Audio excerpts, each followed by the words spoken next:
모든 환자들에게 확실히 다 도움을 줄 수 있다. 이 내용은 아니에요. 도움이 된다는 논문과 도움이 되지 않는다는 논문이 공존을 하고 있기 때문에 환자에게 해가 된다는 근거가 없는 선에서 환자 각각에 맞는 방법을 찾아서 사용하는 방법들입니다. 안녕하세요. 언파스쿨 안지현입니다. 오늘은 난임병원에 다니시는 분들 중에 내막이 얇아서 걱정하신 분들이 많아서 내막에 대해 이야기를 해볼까 합니다. 일단 내막 이야기를 하기 전에 그럼 일반적으로 얘기하는 정상 내막의 두께는 과연 얼마일까요?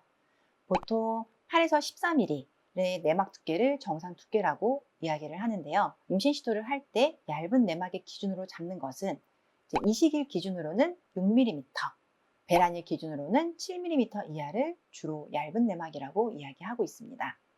이렇게 내막의 두께를 이야기 많이 하는 이유는 내막의 두께에 따라 임신율의 차이가 나기 때문입니다. 내막이 얇다고 해서 임신이 안 되는 것은 아니지만 내막이 얇을 때는 임신율이 확실히 감소하게 되기 때문에 무언가 내막을 얇게 만들 원인이 있고 그것이 내막의 증시를 방해하고 있다면 착상률을 감소시킬 수가 있어서 치료가 가능한 경우에는 치료나 교정을 통해 내막을 호전시키고 임신율을 올리기 위해서 많은 치료 방법들이 이용되고 있고 오늘 그 치료 방법들에 대해 이야기를 해보고자 합니다. 치료 방법들을 이해하기 위해서는 우선 그 원인에 대해서 생각을 해봐야 되는데요. 반복적인 소파술이라든가 자궁 내막염 같은 경우를 통해서 자궁 내막의 세포가 손상되거나 유착되거나 하는 등의 구조적 문제가 있을 수 있습니다. 다음으로는 에스트로겐 등의 호르몬의 부족으로 인해서 내막의 증식이 충분히 못 일어나는 경우도 있고요. 세 번째로 자궁으로 가는 혈류가 원활하지 않아서 내막의 증식이 잘 이뤄지지 못하는 경우가 있습니다. 각 원인에 따라서 치료 방법을 고려해 보면 우선 구조적으로 문제가 있는 경우에는 유착이 있으면 자궁 내시경 등을 통해서 유착 박리술을 진행을 하게 되고요.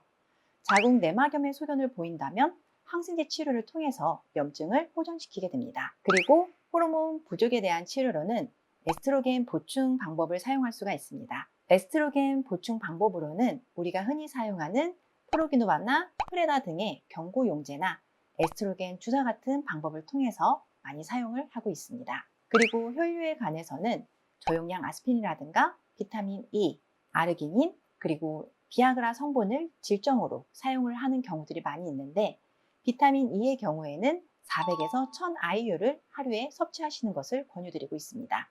1000IU가 넘어갈 경우에는 출혈의 위험성이 올라갈 수 있기 때문에 너무 고용량은 말고 400에서 1000 사이로 사용을 해주시고요.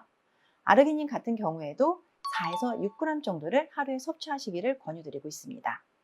이건 역시 8에서 10g을 넘어갈 경우에 위장관 출혈이라든가 저혈압 같은 부작용을 일으킬 수 있기 때문에 정해진 용량만 섭취하시기를 권유드립니다. 그리고 혈류 관련해서 기저질환이 있으신 분들 같은 경우에는 자의적으로 이것들을 사용하는 것보다는 주치의 선생님과 상의 후에 사용 여부나 용량을 결정하시기를 권유드립니다. 또한 비아그라 성분을 저희는 먹지 않고 질정이나 또는 필름제를 질 내에 삽입을 해서 자궁으로 가는 혈류를 증가시켜 내막을 더 두껍게 만들 목적으로도 사용을 많이 하고 있고요. 그 외에도 GCSF라든가 내막 PRP 같이 자궁 내에 물질을 주입해서 내막의 두께를 호전시키고 그리고 재생을 유도하고 내막의 면역 환경이라든가 착상 환경을 도움받기 위해서 사용하는 방법들이 있습니다. 특히 내막 PRP 같은 경우에는 지금 신의료 기술로도 인정을 받아서 내막이 7mm 이하인 분들은 본인 피를 이용해서 냉동배아 이식을 할 때 많이 사용을 하고 있어요. 내막이 얇으신 분들 같은 경우 다양한 방법으로 내막을 준비하고 그리고 위에서 말했던 보조적 치료를 한 가지 혹은 여러 가지를 동시에 진행을 하면서 임신 시도를 하게 됩니다. 하지만 위에서 말씀드렸던 내용들은 아직 모든 환자들에게 확실히 다 도움을 줄 수 있다. 이 내용은 아니에요.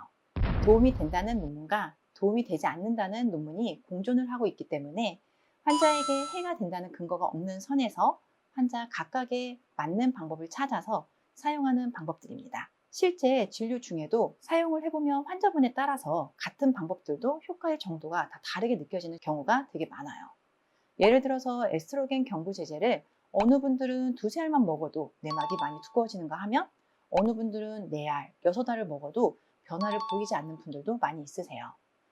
그래서 무리해서 모든 방법을 다 쓰려고 하시는 것보다는 나에게 맞는 방법을 찾아서 맞춰서 쓰는 것이 필요하겠습니다. 내막의 두께가 임신율에 영향을 주기 때문에 가능한 내막의 두께나 환경을 착상에 도움이 될 수 있게 치료를 하고 맞춰가려고 하지만 얇은 내막이 임신율에 큰 영향을 주지 않는다는 연구 논문도 있고요.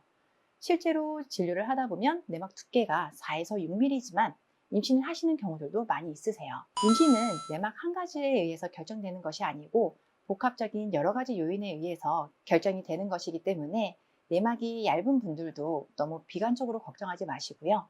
전체적 컨디션을 올리기 위해서 노력하면서 임신 시도를 진행하시기를 권유드립니다. 오늘은 내막이 얇으신 난임 환자분들이 보조적으로 사용할 수 있는 치료 방법에 대해서 알아봤습니다. 그럼 다음 영상에서 뵐게요. 안녕히 계세요.